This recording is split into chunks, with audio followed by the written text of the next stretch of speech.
Assalamualaikum warahmatullahi wabarakatuh. Halo sahabat Milima TV, dimanapun Anda berada, jangan lupa tetap memakai masker dan jaga kesehatan. Semoga Allah Kamu nggak pakai senantiasa. masker di rumah. Assalamualaikum warahmatullahi wabarakatuh. Halo sahabat Milima TV, dimanapun Anda berada, tetap jaga kesehatan. Semoga Allah senantiasa melindungi kita di musim semi pandemi ini. Amin ya robbal Amin.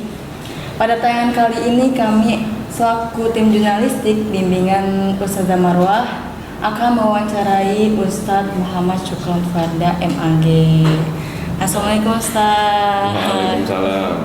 Bagaimana Ustaz kabarnya? Alhamdulillah baik. Gimana ya? Semoga terus sehat terus Ustaz. Amin amin. Ya tidak perlu lama-lama Ustaz. Ya. Langsung saja ke pertanyaan pertama.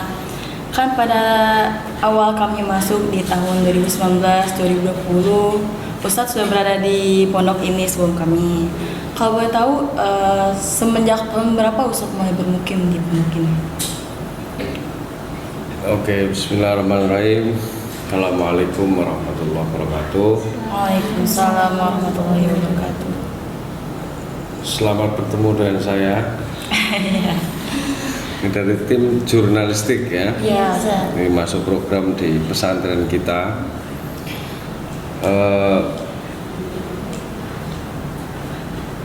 Langsung saya jawab pertanyaannya biar nggak lama-lama ini karena durasi.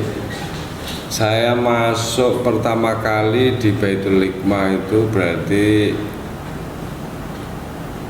tanggal 13 Juli 2017. Berarti udah sekitar Sekitar 4 tahun. 4 tahun. Jangan 5 tahun. Jadi waktu nikah habis akad, nah malam pertama saya di Baitul Hikmah. Nah, sejak itu saya di Baitul Hikmah. Sejak itu saya nggak kemana-mana dan aktivitas saya 70% di Baitul Hikmah. 70%. Sebagian besar berarti di Ya. Kalau tadi selama 4 tahun ini dalam Ustadz membimbing para santri, apakah ada kesulitan, mungkin santrinya bandel atau susah diatur, apakah ada Ustadz? Alhamdulillah ya, kalau kita lihat di Baitul Hikmah, kita masuk di pesantren Baitul Hikmah itu dibilang sulit ya nggak sulit, dibilang mudah ya nggak mudah. Senang-senang aja berarti Ustadz? Iya, jadi masing-masing santri punya dinamikanya masing-masing. Makanya kalau kita lihat konsep di Baitul Hikmah memang tidak ada kategorisasi ya terkait santri, semua sama, nggak ada yang bodoh, nggak ada yang pinter, nggak ada yang dibilang nakal. Kita biasanya kalau Umi nyebutnya santri yang lumayan susah, paling dibilangnya aktif, Terlalu aktif. anak yang terlalu aktif.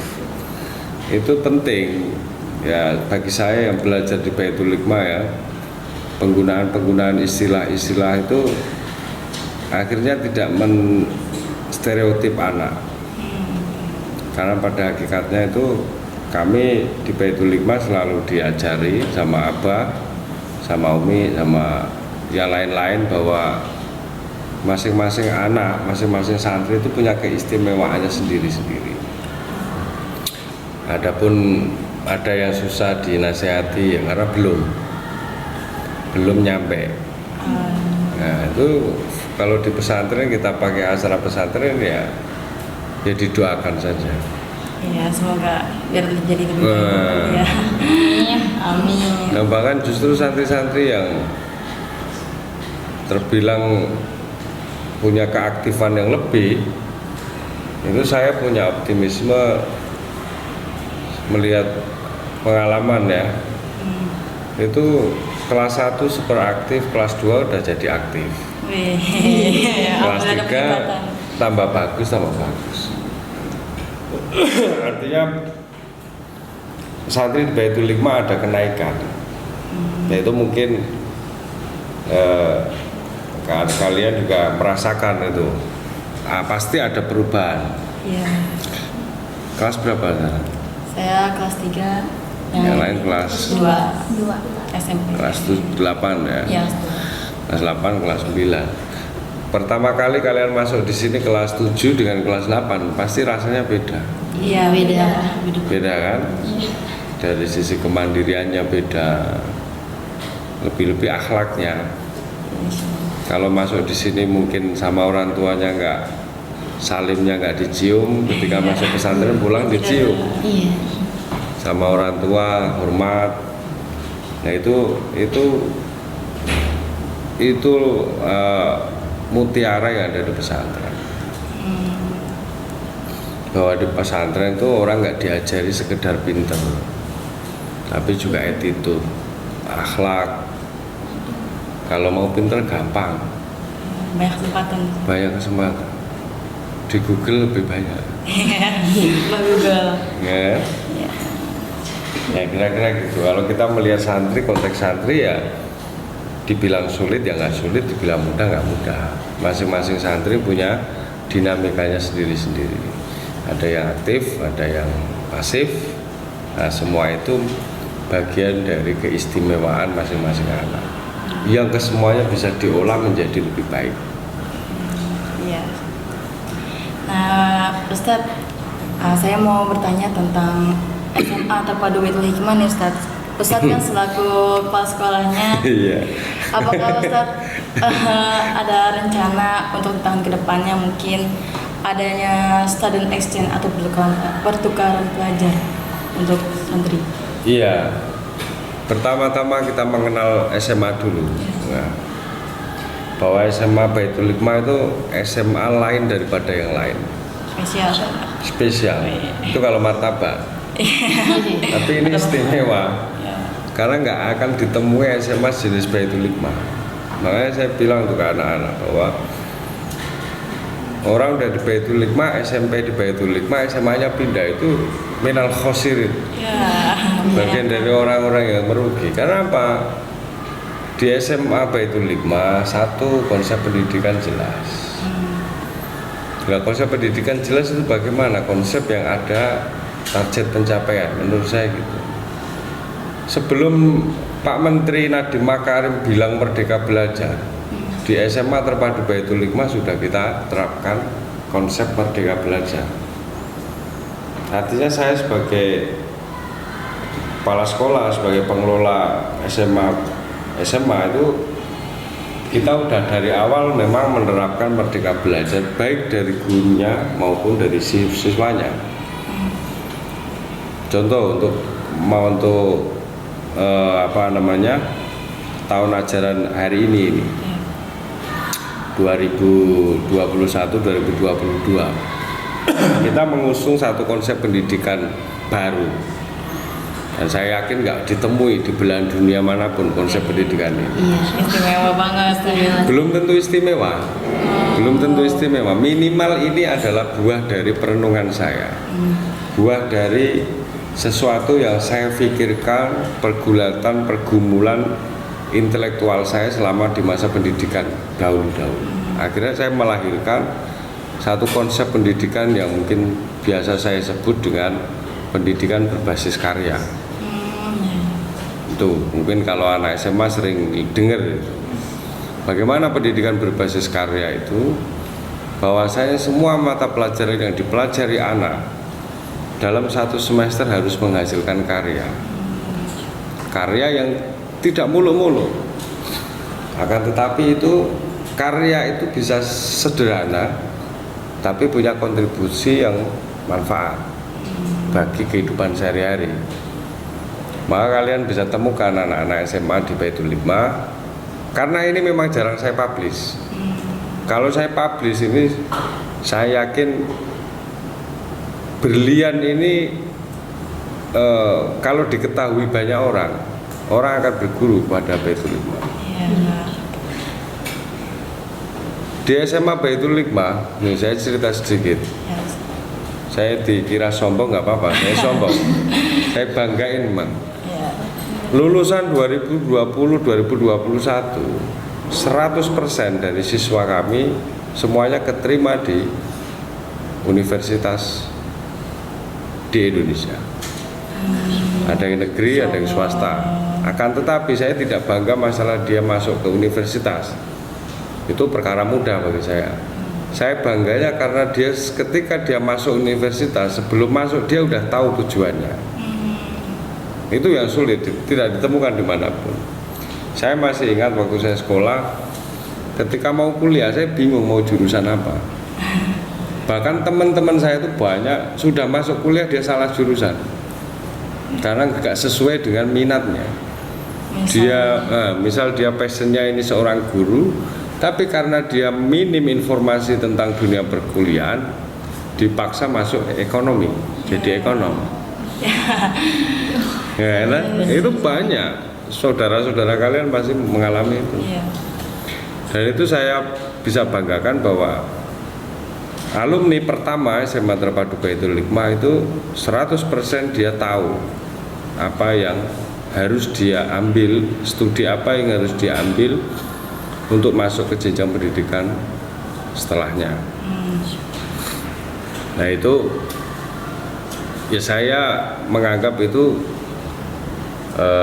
sesuatu yang patut saya syukuri di saat banyak sekolah lain itu dari sekian banyak mungkin 300 siswanya itu paling 20 yang masuk kuliah. Ya, sisanya nggak jelas. Bisa kerja, bisa macam-macam, bisa jadi pengangguran. Tapi kalau di kita 100% semuanya masuk kampus. Artinya melanjutkan jenjang pendidikannya. Kenapa ini kita bilang sukses? Karena selama dia mengikuti proses belajar di Baitul Hikmah, anak-anak mendapatkan motivasi pentingnya orang mencari ilmu. Sering banget. Nah, itu belum tentu dimiliki sekolah lain. Masalah pendidikan berbasis karya, kalian bisa lihat semua yang menghandle soft skill di sini, multimedia yang mulai dari yang nyuting, ya, dari mulai yang editing video, yang desain grafis, semuanya anak SMA. Dan itu dari mulai anak kelas 10, 11, 12. Ini berlian. Kamu lihat mungkin tidak banyak anak punya kesempatan, punya skill seperti itu sekolah-sekolah lain. Nah, ini patut saya syukuri. Artinya walaupun kelihatan nggak kayak sekolah biasa-biasa aja, tapi menyimpan berlian yang memang sengaja saya sembunyikan karena saya nggak mau banyak-banyak orang. Saya nggak senang banyak siswa untuk di SMA. Saya mentok 2 kelas, paling banyak 2 kelas. Bahkan untuk tahun besok itu, target 2 kelas itu untuk tahun besok. Untuk tahun ini dan tahun-tahun sebelumnya semua saya targetkan hanya 1 kelas. Dan 1 kelas itu benar-benar kita antarkan sampai gerbang kampus. Itu komitmen saya. Jadi mulai dari LP, TMP, masuk WMPTN, SBMPTN, semua saya dampingi. Melalui guru-guru segala macam, tenaga pikiran kita fokuskan kepada anak-anak yang mau lulus, kita antarkan sampai gerbang kampus. Nah Ustadz, tadi kan target Ustadz itu kan SMA ada 2 kelas untuk tahun berikutnya. Apakah di 2 kelas itu juga terdapat 2 jurusan atau hanya 1 jurusan dulu? Itu bolak-balik karena kita mengusung Merdeka Belajar. Walaupun sebelum Pak Menteri bilang Merdeka Belajar, saya bolak-balik bilang kalau dalam konsep SMA itu kita nggak bilang peserta didik, tapi murid. Murid itu berasal dari kata aroda yuridu muridan, artinya orang yang pengen. Orang yang pengen. Maka kalau ditanya ini saya buka IPA, IPS apa bahasa, terserah anaknya. Anaknya mau belajar apa? Mau IPA apa IPS? Kalau mau IPA saya buka IPA, kalau mau IPS saya buka IPS. Kalau ada yang IPA, IPS saya buka dua-duanya. Karena apa? Yang pengen murid. Guru itu bukan cuman fasilitator, apalagi kepala sekolah. Tugasnya menyelenggarakan pendidikan saja. Nah, itu makanya aro tayuri itu. Cuman kadang-kadang siswa sekarang itu karena sering didikte dari mulai TK, dari mulai SD, ketika diberi kebebasan bingung. Iya. Nggak bisa milih. Karena terbiasa dipilihin. Iya. Bahkan di keluarganya aja baju dipilihin orang tua. Iya. Makanya Mas. Nah, saya mengajarkan di situ kebebasan berpikir, kebebasan berpendapat, kebebasan berargumen, kebebasan memilih sesuatu, asalkan satu konsekuen dengan apa yang dipilih. Itu bolak-balik yang saya omongin ke anak-anak. Kau boleh pengen jadi gelandangan, asal konsekuen dengan jadi gelandangan yang bermartabat. Iya. Iya. Ya. Nah itu. Jadi kalau IPA IPS ya terserah lah. Maka kalau nanti biasanya di awal ajaran baru santri masuk itu kita kasih belangko. Kita sebar belangko ke santri-santri dengan pertanyaan-pertanyaan tuh, mau jurusan apa, minat dan bakat yang mau dikembangkan apa, cita-citamu pengen jadi apa, kalau kuliah kira-kira jurusannya apa, pengen di daerah mana. Sudah ada gambaran. Iya, jadi kita tinggal memfasilitasi. Nah itu ekskul juga gitu. Ekskul anak pengen ekskul apa, ngomong kita kasih. Disediain. Nah, cuman anak SMA kan udah males ekskul. Karena udah 3 tahun ekskul terus. Iya. Pengennya istirahat. Nah, itu nggak apa-apa. Dia bisa belajar hal-hal lain. Dan saya rasa ya selama masih di pesantren, selama itu juga pintu belajar terbuka, luas. Kita bisa belajar kepada siapapun, kepada apapun. Bahwa belajar tidak hanya di ruang kelas, belajar di anywhere, anything, and anything, dimanapun, kapanpun, dan belajar apapun. Ustadz, kalau boleh tahu di BLK ini ada sistem dan program apa aja sih? Nah itu program baru. Jadi tahun 2021 baru bulan kemarin tuh kita kerjasama dengan Kemnaker. Kemnaker punya program BLK workshop ya, bimbingan latihan kerja untuk para santri yang masuk ke pesantren-pesantren. Alhamdulillah kita nyodorin bahwa kita siap menyelenggarakan itu di ACC sama Kemnaker. Kemudian kita bikin program itu. Nah program itu termasuk masuk dalam program pendidikannya di anak SMA. Jadi ada 16 angkatan, 16 anak, satu angkatan 16 anak. Itu nanti kita push, kita kursusi kalau bahasa, kita belajari habis-habisan. Kita belajari habis-habisan selama 1 bulan untuk bisa lihai, ahli dalam bidang desain grafis. Termasuk nanti bonusnya kalau di BLKP itu 5 nanti ada soft skill berupa bikin souvenir, bikin kaos. Iya. Editing video, multimedia. Tapi spesifik programnya ada teknik informasi, teknologi informatika. Nah, satu angkatan 16 anak itu kita bikin program 1 bulan, 1 hari 10 JP. Berarti mulai jam 8 sampai jam setengah 4. Hampir seharian 10 jam pelajaran. Anak selama 1 bulan di depan laptop belajar desain grafis. Dan saya yakin dan sudah saya buktikan melalui angkatan pertama kita bahwa ketika anak ikut program 1 bulan itu langsung bisa lihai, handal. Bahkan saya berani mengadu dengan alumni SMK Teknologi Informatika dari skillnya. Kalau di SMK kalian bisa belajar 3 tahun Untuk di BLK cukup 1 bulan. Saya jamin bisa, asal punya keinginan. Kalau nggak punya keminatan di bidang desain ya sampai kiamat kurang 2 hari nggak bisa. Tapi kalau memang minat di bidang desain grafis 1 bulan kurang aja pasti bisa. Nah itu kalian bisa lihat tuh kan karyanya anak-anak, ada yang bikin packaging, ada bikin packaging, ada bikin souvenir, bikin kaos sendiri, desain sendiri, produksi kaos sendiri, dipakai sendiri. Itu yang pengen saya bangun, mental kemandirian. Itu di SMA memang nggak kelihatan, tapi ini perkara yang penting bahwa orang harus mandiri atas apapun. Dia nggak terjajah, dia akan hidup bermartabat.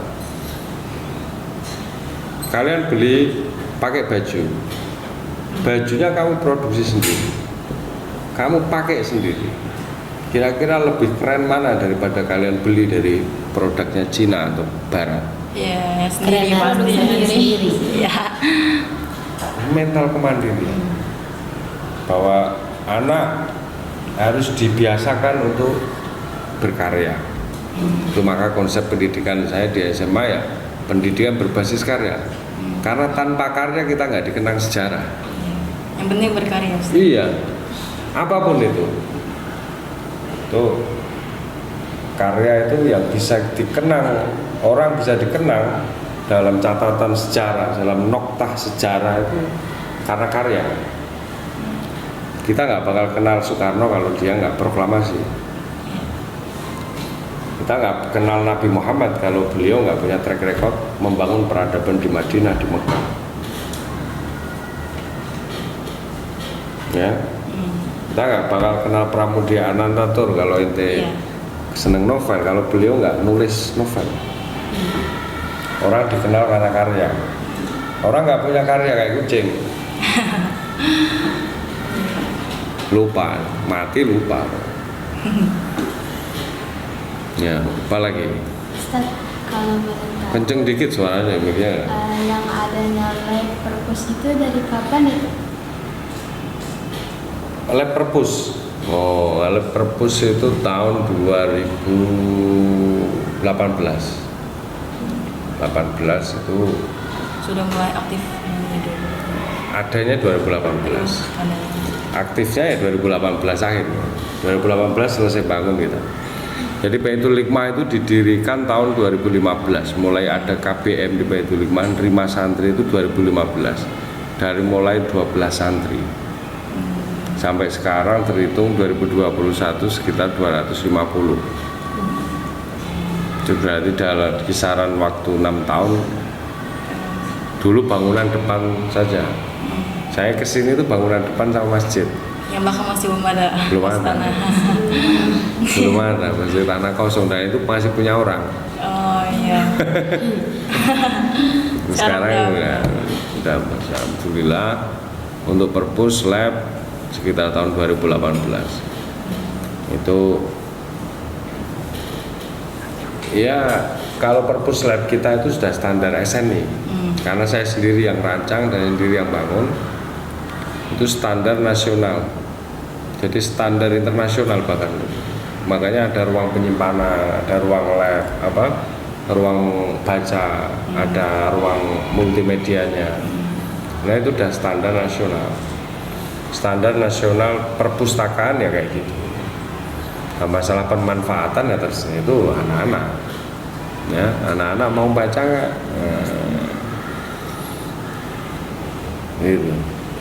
Yang tentang tentang laboratorium komputer yang ada di gedung sekolah itu, yang saya tahu itu adalah bantuan dari kementerian apa ya? Kalau lab itu beli sendiri ya. Beli sendiri. Itu 16. Ada dulu ada tapi udah rusak. 16 laptop dari Pusdatin patah semua 3 tahun rusak. Yang sekarang itu kayaknya beli sendiri. Ada 16, ada 50-an. 50. Tanpa PLK BLK ada 16. Yang lab komputer berapa ya? 20-an ya? 20-an. Nah, kan itu untuk SMP. Itu untuk anak SMP khusus SMP. Kalau untuk asrama yang di belakang ini, Ustaz, itu untuk apa ya? Yang sebelah BLK? Mau asrama baru, Iya. gedung baru itu Rusunawa. Jadi untuk asrama entah putra entah putri nanti nunggu bisikan langit. Itu asrama 2 lantai, kapasitas 59 anak. Sekitar 56 santri. Berarti sama pembimbing kira-kira 60. Kapasitas ruangnya 60. 2 lantai. Nah, itu nanti ya kita lihat aja nanti itu. Nanti tahun ajaran baru kira-kira komposisinya banyak putra apa putri yang butuh ruang. Kalau banyakkan putra yang butuh ruang ya untuk putra, kalau memang untuk putri ya putri. Kalau saran saya sih saya merekomendasikan untuk putri. Karena biar bangunannya lebih bagus terus. Kalau di putra lebih rusak. Banyak yang kerusakan karena terlalu aktif ini. Iya, terlalu aktif.